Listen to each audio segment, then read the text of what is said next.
पिछले कुछ हफ्तों से ईरान समर्थित यमन के हूती विद्रोहियों ने इजराइल पर अपने हमले तेज कर दिए हैं। इससे इजराइल में जबरदस्त खलबली मच गई।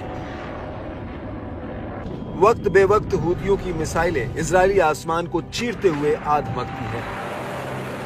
हूतियों के ताबड़तोड़ हमलों से इजराइल में दहशत का माहौल है। हूती विद्रोही यमन से इजराइल के कोने कोने में अपनी ताकत दिखाने से पीछे नहीं हट रहे हैं। इजराइल के एक से बढ़कर एक एयर डिफेंस सिस्टम तक भीगी बिल्ली बन गए हैं। यमनी लड़ाकों की खतरनाक मिसाइलें आयरन डोम जैसे सिस्टम की नाक के नीचे से इजराइल में तबाही मचा रही हैं। हूतियों की बढ़ती ताकत को अब ईरान का भी पूरा समर्थन मिल रहा है। अब ईरान के टॉप अधिकारी तक यमनी लड़ाकों की हौसला अफजाई करते नहीं थक रहे हैं। इस्लामिक रिवॉल्यूशन गार्ड्स कॉर्प्स के चीफ कमांडर ने भी हूतियों के हालिया हमले की जमकर तारीफ की।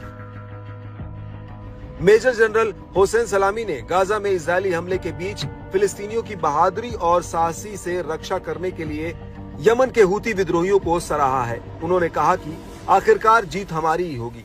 ईरान का प्रतिरोध मोर्चा कमजोर नहीं हुआ है। हर कोई देख रहा है कि कैसे यमनी लोग फिलिस्तीन की रक्षा कर रहे हैं।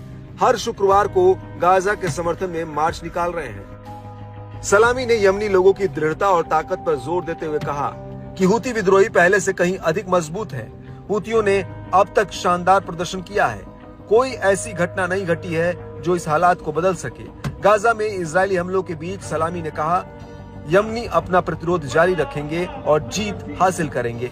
खास बात है कि यमन और इजराइल के बीच की दूरी करीब 2000 किलोमीटर है।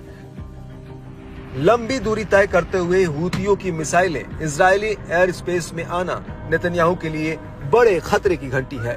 मालूम हो कि हाल में हूती विद्रोहियों ने इजराइल में हाइपरसोनिक मिसाइल से भी बड़ी तबाही मचाई है। बीते दिनों हूती लड़ाकों ने इजरायली राजधानी तेल अवीव में घुसकर बेन गुरियन एयरपोर्ट को निशाना बनाया था।